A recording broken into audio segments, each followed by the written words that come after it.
Bonsoir à tous, très heureuse de vous retrouver comme chaque jeudi pour votre émission Santé 10. Ce soir, nous allons faire la continuité de notre émission de jeudi dernier. Souvenez-vous, avec des professionnels de santé, notamment une infirmière, un gynécologue, nous avons parlé de manière très scientifique de cette thématique, l'infertilité au féminin.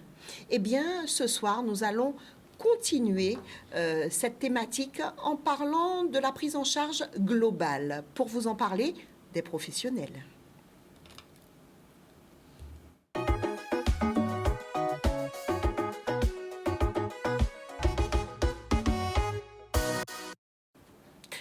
L'infertilité au féminin, voilà une thématique que nous avons commencé à traiter jeudi dernier.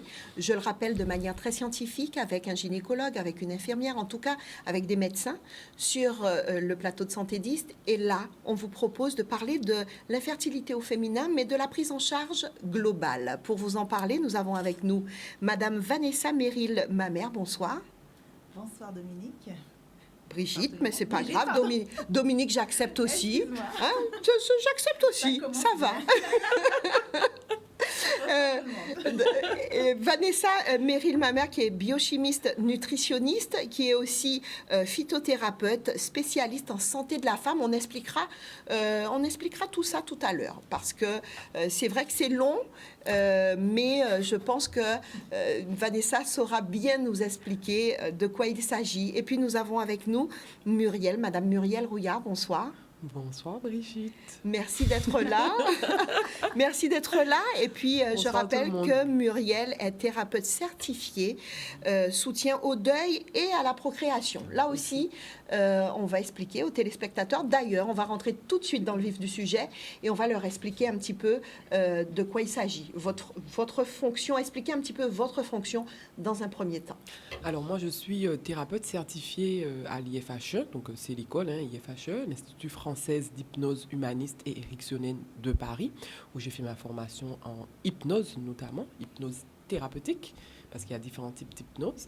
Et au fur et à mesure de ma progression, j'ai accompagné les femmes qui sont en projet bébé, d'où cette spécialité en soutien à la procréation.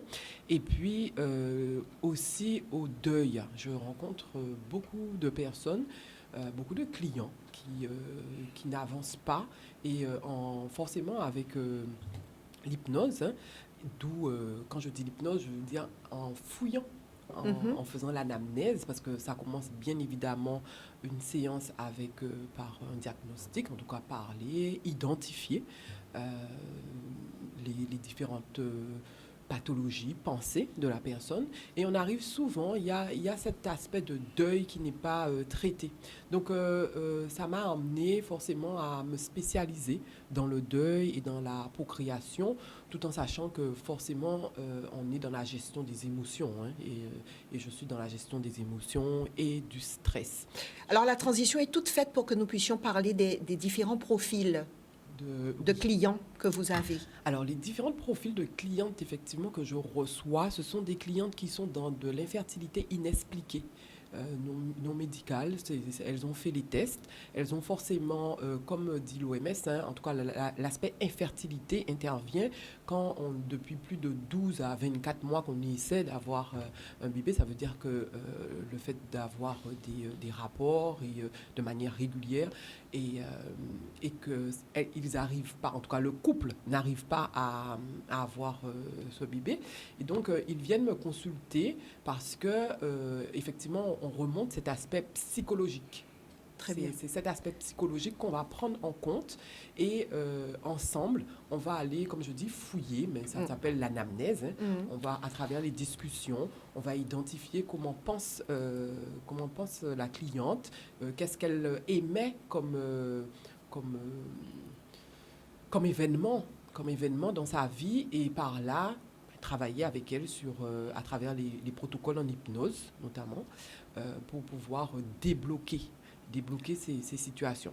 On retrouve aussi tant de l'infertilité inexpliquée, mais aussi des clientes qui sont dans un parcours PMA, donc de procréation médicalisée assistée, et donc qui sont vraiment dans dans l'émotion. Vous savez, il y a tout cet aspect de culpabilité, de doute, des compréhensions qui fait surface et à travers ce parcours, hein, cette épreuve. Et c'est vraiment les accompagner dans ce que j'appelle vraiment un marathon. Alors Muriel, vous avez dû vous rendre compte que quand je vous ai posé la question, je ne vous ai pas demandé le profil des clientes. Pourtant, notre sujet, c'est bien l'infertilité au féminin, la prise en charge globale, mais je vous demande le profil de vos clients. Pourquoi? Parce que j'imagine bien que beaucoup d'hommes accompagnent leur moitié, hein, leur femme, ou peut-être même qu'ils prennent l'initiative, peut-être parfois, de venir vous voir et de vous demander peut-être de suivre leur compagne. Non? Moins? Non, Non, on doit Brigitte. se dire la vérité. Hein, on Non, doit se dire la Brigitte. vérité. On se dit la vérité, non. Non. Ouais, les hommes Alors, ne sont pas... Alors, après, je parle de mon... Dans votre créneau. De mon credo. Il faut bien comprendre que l'hypnose, c'est un accompagnement à la procréation, un accompagnement psychologique, un accompagnement bien-être à la procréation. Nous n'intervenons pas d'un point de vue médical, forcément. Et il y a... Les clientes sont suivies médicalement par leur gynéco, donc... là, peut-être... Oui, c'est justement pour cela que je me dis que peut-être que le fait d'être ensemble peut aider aussi. Oui, alors ça, c'est sûr, dans le sens où même on propose des cercles de parole de couple. Alors, dans ma pratique, des cercles de parole de couple. Mais en gros, non. Les femmes, elles viennent vraiment... J'ai que des clientes qui viennent seules sur cet aspect-là, sachant que ce qui est dommage, en tout cas, je pense que ça viendra, parce que l'infertilité touche tant la femme que l'homme. Très bien. Alors Muriel, on va revenir avec vous tout à l'heure pour que nous puissions parler exactement de pourquoi ces femmes viennent vous voir, qu'est-ce qu'elles vous demandent, pourquoi elles viennent, et puis en quoi l'hypnose peut aider. Mais juste avant, j'aimerais que Vanessa nous explique un petit peu, en gros, toutes ses fonctions. Elle est biochimiste, nutritionniste, phytothérapeute spécialisée en santé de la femme. Oui, tout à fait. Alors, moi, j'ai une formation scientifique sur vraiment comment fonctionne le corps humain. J'aime bien expliquer ça comme ça. La biochimie, la physiologie, la nutrition, c'est comprendre comment fonctionne le corps et intégrer tout ça pour pouvoir faire des conseils, donner des conseils qui sont adaptés. Voilà. Donc, j'ai été amenée à continuer à me spécialiser dans la nutrition par rapport à mon propre parcours. J'ai pris conscience vraiment sur le tard que ce que je mettais dans mon assiette allait avoir un impact fort sur ma santé, et notamment mes cycles, puisque ça a commencé comme ça, par les troubles gynécologiques. Et on se dit, comment faire pour que ça ne revienne plus? Moi, je suis atteinte d'endométriose. Et donc, voilà, on change son alimentation, on change ses schémas de pensée, sa façon de faire, on prend soin de soi, on adopte une nouvelle hygiène de vie. Et dès le cycle suivant, on a des résultats. C'est formidable. C'est formidable. On a moins de douleurs, on n'a pas les syndromes, ce qu'on appelle le syndrome prémenstruel, les maux de tête, l'humeur qui, en dents de scie, comme ça, on est un petit peu irritable, on a envie de pleurer, on a toutes sortes d'émotions qui nous passent alors qu'on ne maîtrise pas. On se rend compte que on arrive mieux à maîtriser les fringales avant les règles aussi. 1 ou 2 semaines avant, on a envie de manger tout et n'importe quoi. On se rend compte on se sent mieux tout simplement. On a une meilleure sensation dans son corps. Et ensuite, quand les règles arrivent, on a moins de douleur. Donc c'est très encourageant. Moi, c'est ce qui m'a encouragée à poursuivre dans cette voie. Et à développer justement des protocoles pour aider les femmes qui, comme moi, souffrent d'endométriose, mais aussi de syndrome des ovaires polykystiques, des femmes qui sont atteintes de fibromes, de kystes, toutes sortes de troubles comme ça. Qui, selon vous, peuvent être des causes de l'infertilité. Tout à fait, puisqu'on sait que forcément, quand on est atteint du syndrome des ovaires polykystiques, ça se caractérise par le fait de ne pas ovuler. Donc, si on n'ovule pas, forcément, on n'arrive pas à procréer. Donc, ça, c'est une chose. Quand on est atteinte d'endométriose, les chiffres officiels, c'est environ 40% des femmes qui sont atteintes d'endométriose, qui sont atteintes aussi d'infertilité. Donc, c'est à deux tranchants. C'est encourageant d'une part parce qu'on se dit que ce n'est pas forcément parce qu'on a l'endo qu'on va être infertile. Mais voilà, il y a une proportion non négligeable de femmes qui sont touchées par l'infertilité. Et il faut l'intégrer, ça. Il faut s'en occuper. Il ne faut pas se voiler la face. Aussi, c'est important. Il faut chercher de l'aide. Et justement, je rebondis sur le fait que est-ce que le couple, ça va être une démarche de couple ou pas. Moi, j'ai eu le bonheur... Pas beaucoup, hein, mais c'est arrivé 2 fois que je me souvienne, peut-être 3 fois, que déjà l'homme ait fait la démarche de me contacter, mais bien, pas pour lui, pour sa femme, pas pour le couple. Mais c'est voilà. bien, c'est mais bien. Vraiment, C'est c'est très, très touchant et c'est une cliente qui m'est très chère. Voilà, son compagnon a fait la démarche de chercher vraiment quelqu'un qui soit adapté sur Internet et tout, de me contacter et de me mettre en contact avec elle. Et voilà, ça c'est beau. Et une autre fois, ça m'est arrivé de faire c'était un peu improvisé. D'accompagner le couple. De couple, voilà. Alors, la consultation s'est faite en présence de monsieur, mais c'était sur madame, encore une fois. Donc, c'est vrai que c'était quand même très madame. Mais j'aurais voulu aller plus loin et que monsieur aussi fasse sa propre consultation. Bon, du coup, ça aurait duré 4 heures de temps, mais on prend le temps pour les choses. Mais c'est vrai que c'est une démarche qui doit être faite en couple, parce que l'infertilité au féminin, non seulement pour un soutien moral, mais aussi pour voilà, optimiser les choses, les spermatozoïdes et les ovocytes ensemble. C'est ça qui fait qu'on a un meilleur résultat et qui complète la prise en charge globale. Vanessa, que devons-nous manger pour nous aider, pour favoriser la fertilité? Ça, c'est la question que tout le monde a sur le bout des lèvres, c'est vrai. C'est très intéressant et c'est très difficile à répondre. Les chercheurs, ils ont essayé d'y répondre. Il y a plein d'études qui ont été faites après coup, c'est-à-dire en observant des populations sur plusieurs dizaines d'années, voir un peu est-ce qu'il y aurait une diète fertilité qui existe et qui se démarque. En vérité, la recherche n'a pas réussi à conclure vraiment là-dessus, à part sur l'importance de certains nutriments. Là, on peut dire vraiment, on est sûr, la vitamine B12, hyper importante, la B9, qui est prescrite en prophylaxie à toutes les femmes, déjà un peu trop tard, hein, j'ai envie de dire, parce que c'est quand elles sont enceintes qu'on leur donne la B9. Or, c'est avant. C'est avant, au moins 3 mois avant. Pourquoi 3 mois? Parce que les ovocytes vont mettre 3 mois pour maturer, en fait, pour naître et devenir viables. Et pour les spermatozoïdes, c'est un petit peu plus, c'est 115 jours, en fait. Donc, il faut travailler en amont. Déjà, ça, c'est super important parce que si j'aborde l'infertilité et mon envie de procréer dans le bon ordre, normalement, voilà, l'envie naît dans ma tête. Et puis, là, je commence à préparer mon corps. En fait, je commence à préparer mon corps, grand minimum 3 mois, mais au moins 6 mois, voire 9 mois avant, quoi. Et idéalement, moi, je dirais au moins 6 mois. Donc, je commence à préparer mon corps, mon esprit, hein, voilà, pour accueillir cette nouvelle vie. Et ça passe par une prise en charge globale. Donc, la nutrition est un volet très important, la micronutrition et la nutrition. La gestion du stress, hein, donc la gestion des émotions, l'activité physique, l'amélioration de son mode de vie, de son environnement de vie, je dirais, parce on pourrait parler des perturbateurs endocriniens, toutes ces choses qui essaient de venir contrer un peu et diminuer notre fertilité. On le sait, il y a des chiffres là-dessus aussi. C'est réel. Ce qu'on mange, les contenants dans lesquels on va mettre notre repas et tout ça, ça a une importance. On pourra peut-être en parler.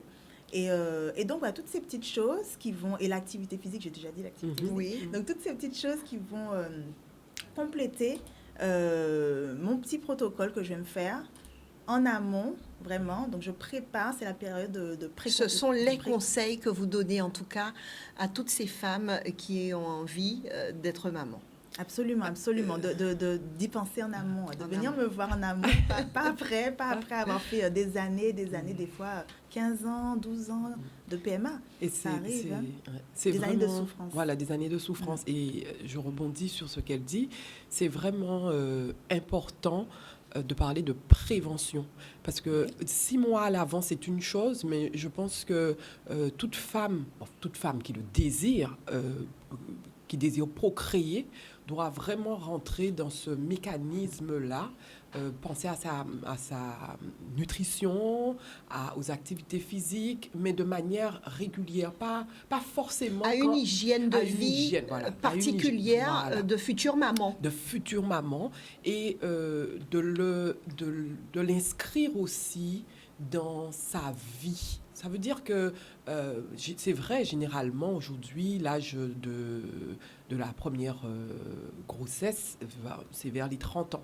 Et on sait que c'est à ce moment-là que la fertilité commence à diminuer. C'est vrai. Et c'est vraiment dès, je dis 20 ans, mais c'est, comme on dit, c'est une hygiène de vie. Et il faut vraiment, aujourd'hui, par rapport à notre environnement, par rapport au stress, par rapport au travail aussi, il y a vraiment quelque chose à enclencher dans sa tête en tant que femme très tôt, pour pouvoir, pas quand, je pense à être, je veux être mère, de courir ce marathon. Voilà. Et c'est vraiment, je rencontre des femmes, malheureusement, qui vont courir un marathon, et j'interviens pour les parer à ce marathon. Ça veut dire que quand vous allez courir un marathon, vous n'allez pas avec vos vieilles chaussures. Vous n'allez pas avec... Voilà, il faut de l'entraînement. Vous n'allez pas avec vos vieilles chaussures. Vous n'allez pas avec votre legging, votre jean et tout. Non, et c'est vraiment...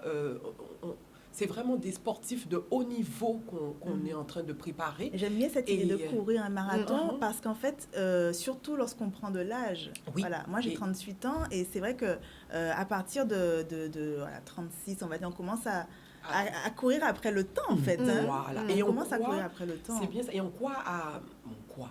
C'est vrai qu'on a à 20 ans, c'est beau. Oui, on se croit le monde nous appartient et c'est vrai. Mais il faut y penser, il faut mettre ça dans sa tête. Et comme dit Vanessa, ça veut dire cette hygiène de vie, la nutrition, l'activité physique et le fait en tant que thérapeute, le fait d'avoir peut-être cette relation avec sa thérapeute, avec quelqu'un de confiance, ou ses parents, il y a toujours un ami. Mais je dis souvent... que l'esprit aussi a besoin d'être... Mais, excuse-moi Brigitte, l'esprit, mais surtout le fait que on est dans cette génération, globalement, à 20 ans, on rentre dans un tunnel. Ouais. On rentre dans un tunnel et on court dans son tunnel. Et on est... Ça m'est arrivé, moi, personnellement. On est plongé et à un moment donné, quand on refait surface, on regarde, on se dit, tiens, j'ai déjà tel âge. Je suis où? Qu'est-ce qui se passe? Si. Donc, il faut avoir cette relation avec son accompagnateur. Ça peut être une thérapeute pour globalement, de temps en temps, dans sa vie, à des moments phares, refaire surface, regarder où je suis, qu'est-ce qu'il faut, parce qu'il ne faut pas oublier qu'on a un cycle de vie. Je ne parle pas de la vie, notre vie. Il y a un cycle de vie et c'est important de ce qu'on appelle la nature. Moi, je suis vraiment une amoureuse de cette nature, l'observer. Et il faut faire corps aussi avec cette nature par rapport à notre âge, quoi, par rapport à notre cycle naturel de vie. Muriel, justement, quand les femmes viennent vous voir, qu'est-ce qu'elles vous demandent exactement? Et puis, en quoi l'hypnose peut aider? Alors, quand les femmes viennent me voir, elles me demandent un bébé.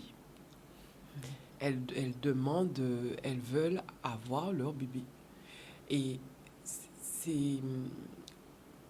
c'est fort, hein? C'est fort. Après, on a parlé de prévention, le fait effectivement de le prendre très tôt, en tout cas d'avoir ça marqué dans sa tête très tôt. Et mais avoir un bébé, donc c'est l'objectif, on dira la demande. Et moi, je les emmène, je tire les fils. Parce que avoir un bébé, c'est une chose, mais comprendre, mais pourquoi, là maintenant, j'ai toujours pas de bébé. Et donc, c'est la conversation. C'est l'hypnose conversationnelle. On va commencer à parler, à fouiller, aller dans l'enfance, aller aujourd'hui dans la relation de couple. Et surtout, aller dans la relation avec la mère.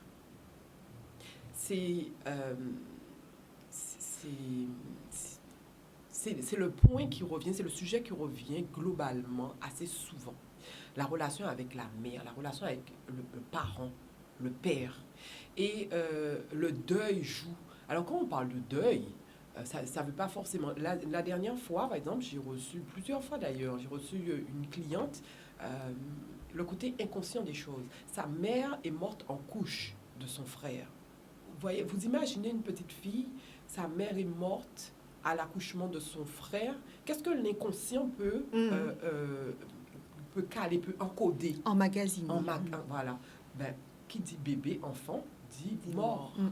Donc, après, je ne dis pas qu'on ne fait qu'accompagner, l'hypnose ne fait que contribuer. Aussi, c'est des filles qui ont une relation fusionnelle avec leur mère. Mais il y a une relation fusionnelle de dominant-dominé qui se vit de manière très naturelle, mais qui, au fond, on ne comprend pas.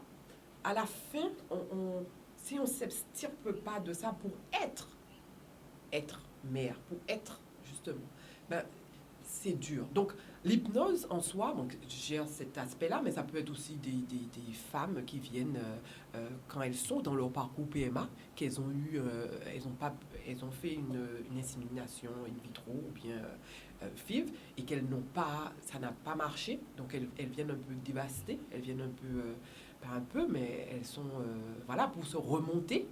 Et c'est surtout ça, la gestion des émotions. La culpabilité des femmes aussi qui doivent faire ce deuil. Je me souviens d'une cliente, le deuil de son corps, le fait que le corps ne puisse pas, de manière normale, procréer, le fait de pouvoir accoucher normalement. C'est beaucoup d'éléments liés au fait d'accepter pour pouvoir avancer différemment. Et donc, je les accompagne. Comment on accompagne en hypnose? Donc, l'hypnose, c'est le fait de pouvoir... L'hypnose en soi, c'est pas de l'hypnose de spectacle. Parce que les gens peuvent avoir cette imagination, hypnose de spectacle à la Mesmer. Non. On est vraiment dans l'hypnose thérapeutique, de l'hypnose efficace, parce qu'on a maintenant... L'hypnose est approuvée, notamment par le corps médical, qu'on retrouve dans les CHU, pour les... quand il faut opérer les gens, le fait de les mettre sur un analgésique, donc voilà. Mais même pour l'accompagnement, carrément, l'accompagnement à la grossesse. Donc vraiment, c'est une pratique qui est de plus en plus approuvée, notamment on va voir pour l'arrêt du tabac. Ce que je préconise aux hommes aussi, parce que je dis aux femmes de se préparer, mais pareil aux hommes, parce que fumer tant de la cigarette, mais aussi du cannabis, de ce genre de choses. Aujourd'hui, on est jeune, on se projette pas dans ce genre, mais c'est ce type de façon de faire qui tue les spermates, en tout cas qui les ralentit. Et donc, l'hypnose en soi, c'est de la transe, c'est le fait d'entrer en transe. La transe, c'est uniquement le fait d'être entre deux états, la veille et le sommeil. On est en transe tout le temps, tout le temps. Globalement, quand vous regardez un bon film, vous êtes en transe. Des fois, vous êtes dans votre voiture, vous arrivez, vous savez même pas comment... c'est de l'automatisme. Et donc, on va rentrer dans cette transe pour pouvoir justement appliquer des protocoles. Donc, forcément, en faisant une formation en hypnose, on a différents types de protocoles. Des protocoles de visualisation, ça peut être tant de la visualisation. Dans mon cas, je fais de l'hypnose humaniste.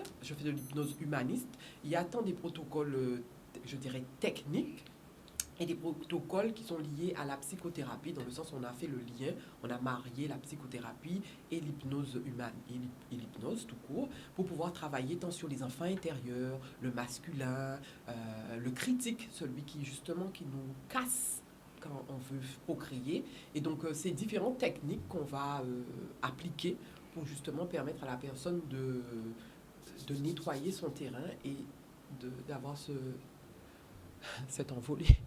Alors Muriel et Vanessa, nous allons marquer une courte pause. Nous allons revenir tout à l'heure avec Muriel. On va parler encore de l'hypnose parce que pour certains, ça fait un peu peur.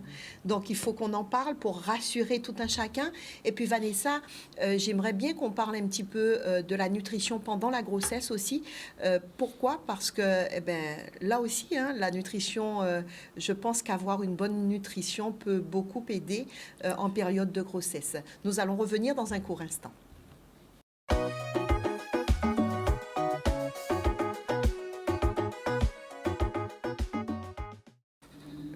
Pour ceux et celles qui prennent en cours l'émission Santé 10, sachez que ce soir, nous parlons de l'infertilité au féminin, mais d'une prise en charge globale. Nous sommes avec Vanessa Merrill, ma mère, biochimiste nutritionniste, phytothérapeute spécialisée en santé de la femme. Et nous avons Madame Muriel Rouillard avec nous, qui est thérapeute certifiée, soutien au deuil et à la procréation. Juste avant la pause, nous étions en train de parler un petit peu du profil des femmes qui viennent vous voir, ce qu'elles vous demandent exactement, en quoi l'hypnose pouvait aider. Et puis, on a expliqué aussi ce que c'était en gros l'hypnose. Et puis, parfois, Muriel, eh bien, certains craignent. Parce que ça peut faire peur, l'hypnose. Tout à fait, ça peut faire peur. Et pourtant, c'est une expérience personnelle et très... qui emmène à débloquer des blessures profondes, parce que l'hypnose va dans l'inconscient. On va travailler au niveau de l'inconscient. Effectivement, l'hypnose peut faire peur. En tout cas, on a cet aspect-là de l'hypnose qui peut faire peur. Que pouvons-nous dire aux téléspectateurs qui ont envie de consulter et d'aller dans cette direction et qui craignent? Qu'est-ce qu'on peut leur dire pour rassurer tout un chacun? Alors, l'hypnose, c'est vraiment... c'est technique, on dira. De toute façon, on fait, moi ou bien d'autres thérapeutes, nous faisons de l'hypnose thérapeutique. Il y a vraiment de la bienveillance dans ce type d'hypnose. Il y a aussi un accompagnement conversationnel, parce que l'hypnose n'est qu'un soin par la parole. Il n'y a rien de spécifique. C'est aussi scientifique dans le sens où on se trouve entre deux états, comme je disais, entre la veille et le sommeil. Et c'est pas vraiment en état de rêve, mais on est un peu dans cet état-là. Et puis, je dirais, pour le fait d'avoir cette affinité, le fait avec son thérapeute, le fait de... quand vous appelez un thérapeute, il faut comprendre si ça match. Il faut comprendre. Et même nous, en tant que thérapeute, on questionne la cliente, on regarde pour pouvoir identifier si ça va passer. Donc, ça se joue aussi à ça. Et puis, comprendre aussi, bien évidemment, le parcours de la personne. D'où vient cette personne, quelle est sa formation. Ça aussi, ça permet de rassurer. Mais c'est une expérience personnelle, parce que personne ne vit l'hypnose, en tout cas cette séance de la même manière. Moi, je fais de l'hypnose humaniste. L'avantage de l'hypnose humaniste, c'est qu'on rentre dans un état de conscience augmenté avec le tout. Et j'allie cette pratique avec la nature. Le fait d'être en nature, parce que mon cabinet est en nature, et le fait d'être en nature permet de plus facilement connecter avec cet environnement, avec cet environnement sensoriel. En hypnose humaniste, vous êtes acteur de votre séance. Vous parlez. Dans la séance, vous parlez. Vous n'êtes pas dans votre monde. Vous êtes vraiment avec moi, vous parlez, on discute, et c'est vous qui appliquez le protocole. Vanessa, est-ce qu'une bonne nutrition peut aussi avoir des effets positifs sur le déroulement de la grossesse? Oui, tout à fait. En fait, justement, je n'ai pas bien répondu à ta première question, c'est-à-dire qu'est-ce qu'il faut manger pour vraiment améliorer la fertilité et j'ai même envie de dire combattre l'infertilité. En fait, c'est très important de comprendre que moi, le travail que je fais, c'est vraiment d'apporter de la nutrition à la femme. Et on n'est pas dans la diète, on n'est pas dans les restrictions. Il faut comprendre que le corps humain, il a besoin de nutriments bien spécifiques et d'une grande variété de nutriments bien spécifiques pour pouvoir faire son job, ovuler, avoir des ovules de bonne qualité, des spermatozoïdes de bonne qualité, vigoureux, etc. Et que tout ça puisse se rencontrer, s'implanter dans un environnement favorable et ensuite grandir, quoi. Parce qu'on va créer un être humain à partir de deux petites cellules de rien du tout. Donc, la nutrition, ça va être déjà ce que je pourrais donner comme première piste, c'est les protéines. Les protéines, nous, on est fait de protéines en grande quantité. C'est ces protéines qui vont nous permettre de créer des nouveaux tissus, hein, créer des organes à partir de ces deux petites cellules, créer du sang, hein, créer des cellules tout simplement. Donc il faut manger suffisamment de protéines et j'insiste là-dessus puisqu'il y a beaucoup, la plupart des femmes que je vois arrivent dans des schémas où on était dans des restrictions parce qu'on a un petit peu de surpoids, donc on saute le petit déjeuner, on saute des repas, on grignote un peu toute la journée, mais des choses qui n'apportent pas les nutriments qu'il faut. Donc il y a cette notion aussi de manger en quantité suffisante. On parle de calories, mais en quantité suffisante en termes de nutriments aussi. Et les nutriments qui sont favorables à la fertilité, on a parlé de la B9 et la B12, mais il y a aussi la choline, il y a aussi le zinc, le fer. Hein, on va créer du sang, hein, d'accord, donc du fer. Et puis, c'est la vitamine D également et la vitamine A. Et toutes les vitamines qu'on dit liposolubles, qu'on va venir trouver dans des aliments qui sont riches. Quand je dis riche, ça veut dire des aliments qui sont gras, des aliments qui sont pas allégés, qui sont pas oui, mais je mange que des légumes. Les légumes, c'est très bien pour la santé, hein, mais c'est pas riche. C'est pas riche, c'est très peu calorique. Et il faut vraiment retrouver cet équilibre. Donc, en amont, de faire ça, ça va permettre d'améliorer la qualité de nos gamètes, hein, ce qu'on appelle les gamètes. Et une fois que ça a marché, ce qu'on espère, ça va permettre effectivement que la grossesse se passe bien, sans encombre, jusqu'à la fin, puisque souvent, vers le dernier trimestre, on peut observer des choses, ce qu'on appelle la prééclampsie. C'est-à-dire que la tension commence à monter dangereusement et ça peut conduire à la mort. Donc, c'est très, très grave. On peut observer aussi des problèmes de, on doit être alité, on a la nausée, tout ça est lié à la nutrition. Donc, la grossesse se passe bien jusqu'au bout. Et même, ça va jusque plus loin, puisque si on a travaillé sa nutrition et sa micronutrition en amont, bébé aussi, il va se retrouver en meilleure santé et plus intelligent. Il y a des études là-dessus. L'iode, par exemple, c'est un nutriment essentiel pour le bon développement de l'intelligence de l'enfant et au niveau de son comportement, qu'il puisse avoir un comportement adapté, c'est-à-dire, on observe malheureusement beaucoup de problèmes d'autisme, même sans aller dans l'autisme, mais de troubles du comportement. Voilà, tout ce qui est hyperactivité, etc., les troubles d'hypersensibilité, etc. Tout ça, ça se joue en périconception, en fait. C'est ça, on est des humains et c'est comme ça que ça marche, en fait.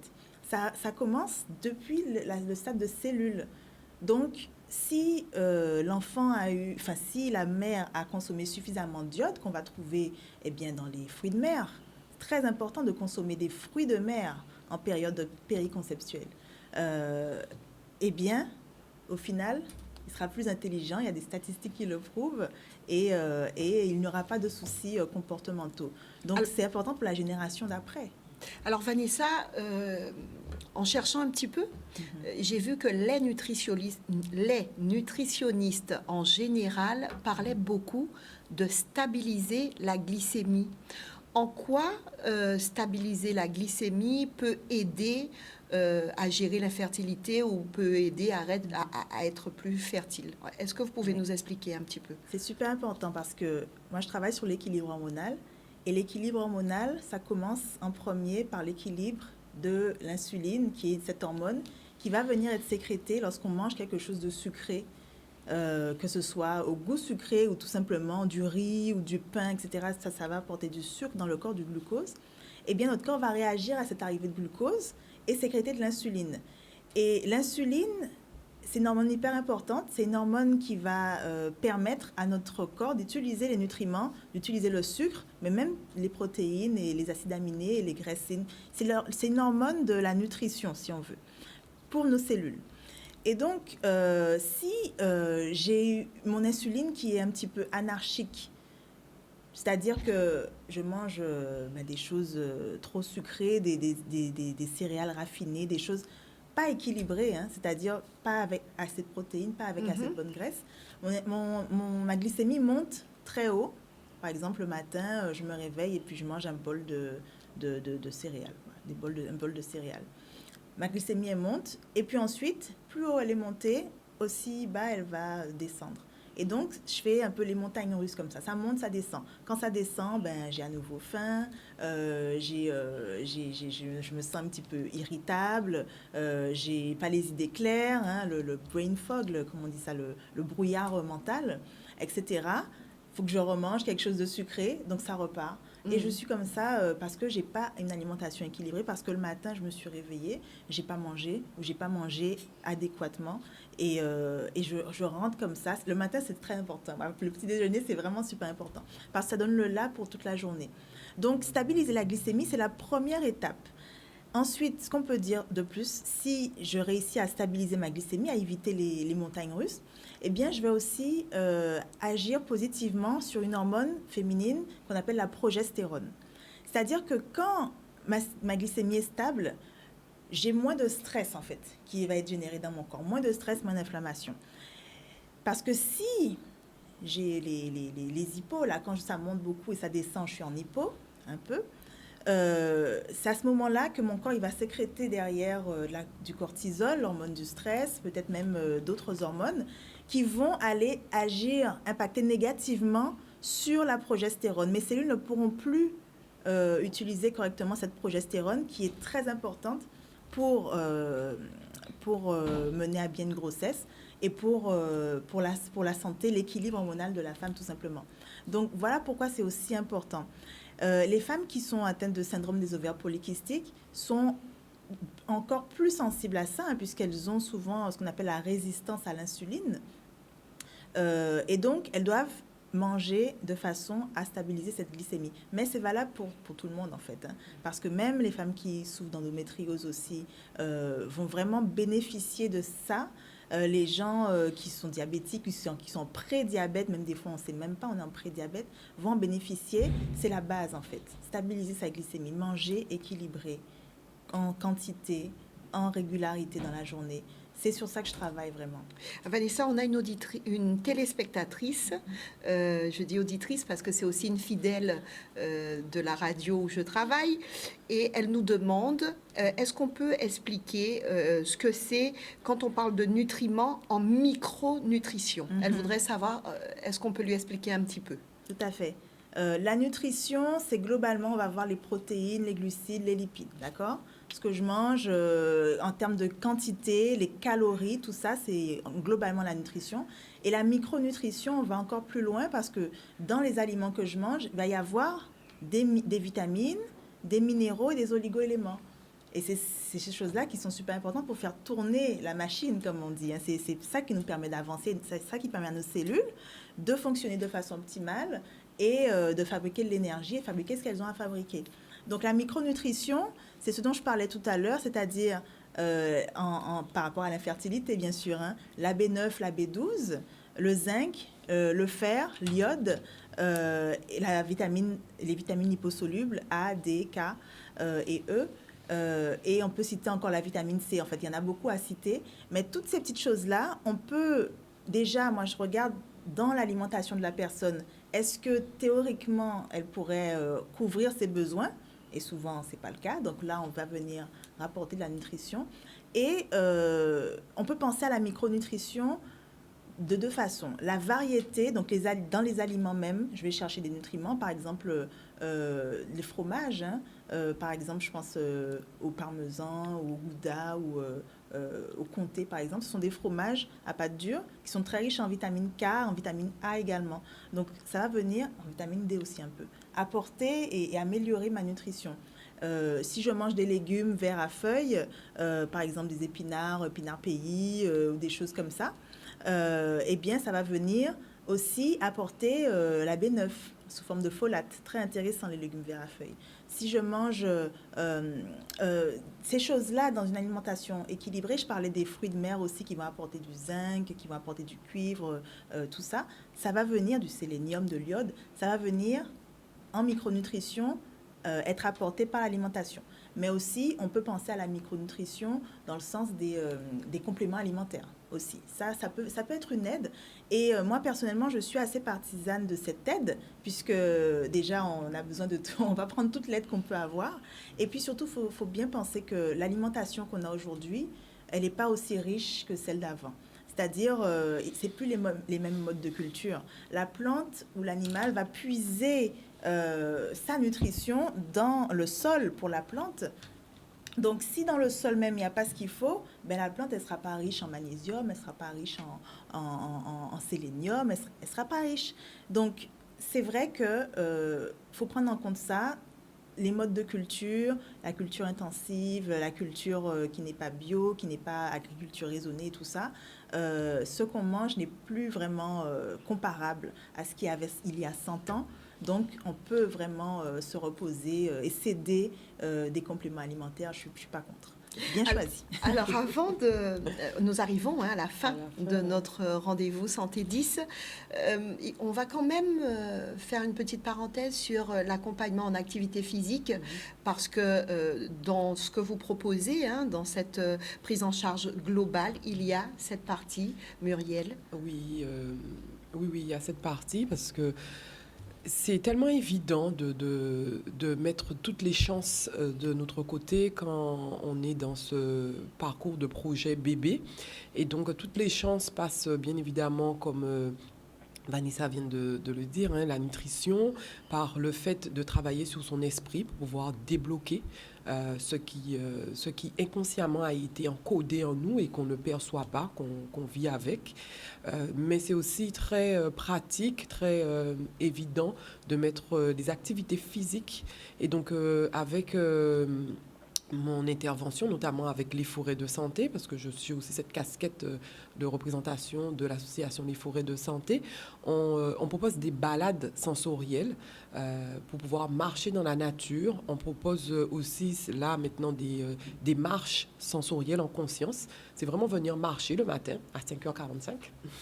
Le yoga aussi.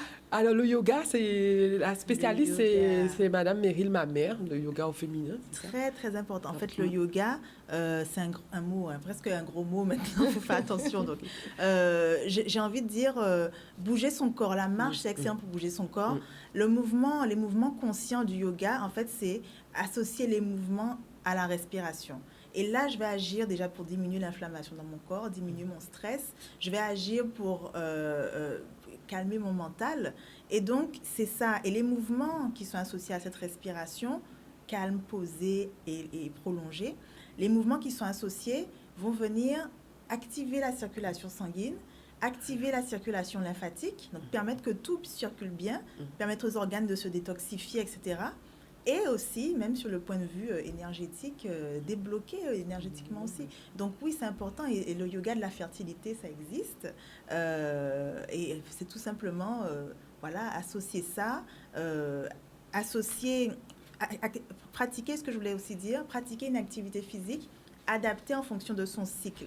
C'est-à-dire que quand je suis en train en phase, une fois que j'ai ovulé, je suis en phase lutéale. C'est pas le moment pour aller faire des espèces de sport, crossfit et compagnie. Non, là, il faut un peu... Il faut calmer le jeu. Oui, il faut calmer le jeu et redescendre, parce que c'est une phase un peu descendante, la phase lutéale, qui va arriver sur les règles. Et donc, là, c'est le moment de faire du yoga plutôt doux. Mais avant, par exemple, avant l'ovulation, je peux aller faire une séance si je veux, bouger mon corps. Plus rythmé. Ça améliore la sensibilité à l'insuline, le sport. C'est ça aussi que le sport fait. Mais même dans cet aspect-là, le fait aussi, par rapport au cycle, de se reposer quand quand on a ses règles, c'est vraiment rentrer, comme je dis, hein, dans un cycle naturel, comprendre notre cycle naturel de vie, le fait de se reposer quand on a des règles pour pouvoir justement récupérer notre capital énergétique, pour pouvoir faire justement tout ce qu'on a à faire, se reposer quand on est aussi en phase d'ovulation, pour que tout puisse bien prendre. Et c'est le fait d'être en conscience. Elle parlait du fait de l'alimentation qui aujourd'hui n'est plus pareil. Et c'est vrai que quand on rentre dans cette phase de procréation, même avant, de faire les choses en conscience, pour pouvoir se nourrir, avoir cette marche en conscience, pour pouvoir s'alimenter de toutes ces phytoncides, tout ce que la nature nous donne, tous ces bienfaits, le fait d'avoir ce cycle-là, prendre conscience de notre cycle féminin, de se reposer. Le travail, c'est beau, c'est vrai, hein, c'est beau, hein? Mais à un moment donné, prendre ce recul face au travail, face à la pression du travail, rentrer dans dans notre sphère, dans notre bulle, notamment quand on est en projet bébé, pour pouvoir reposer le corps et lui permettre justement de faire ce qu'il a à faire. Mesdames, nous arrivons à la fin de notre rendez-vous. Un numéro de téléphone si nos téléspectatrices ont envie d'être accompagnées. Vanessa? Oui, avec grand plaisir. Vous pouvez me trouver au Moule, 23 rue Gaston Monerville, sur rendez-vous. Et mon numéro, c'est 06 90 82 61 34. Et vous pouvez me retrouver sur les réseaux sociaux, hein, sur Créole Nutrition. Je suis très facilement joignable, @Créole Nutrition sur Instagram. Merci Vanessa, merci d'avoir accepté notre invitation et d'avoir participé à cette thématique ce soir. C'est un honneur, vraiment, merci. Ouais, Muriel? Alors, en tout cas, vraiment, merci, parce que c'est vraiment un sujet qui me tient à cœur et qu'il faut vraiment parler pour prévenir. Alors, moi, vous pouvez me trouver sur les réseaux sociaux, pareil, hein, Instagram, sur Muriel Rouillard Nature, Hypnonature, Facebook. Mon numéro de téléphone, c'est le 0690 73 60 73 73 60 75 73 60 75. Je suis située à Petit-Bourg et comme je vous dis, mon cabinet, c'est la nature. Merci, mesdames. Merci à vous d'avoir suivi cette émission. Je vous donne rendez-vous jeudi prochain. J'aimerais féliciter et remercier notre réalisatrice ce soir. C'était une dame, Mélanie Simé. Merci, Mélanie. Et puis, un petit coucou à mon collègue Nounours qui vient d'arriver. Vous m'avez vu l'instant d'un moment envoyer un bisou à quelqu'un. C'était Nounours qui était de passage. Merci à toute l'équipe de Canal 10. Je vous laisse d'ailleurs en compagnie de toute l'équipe de Zone Rouge.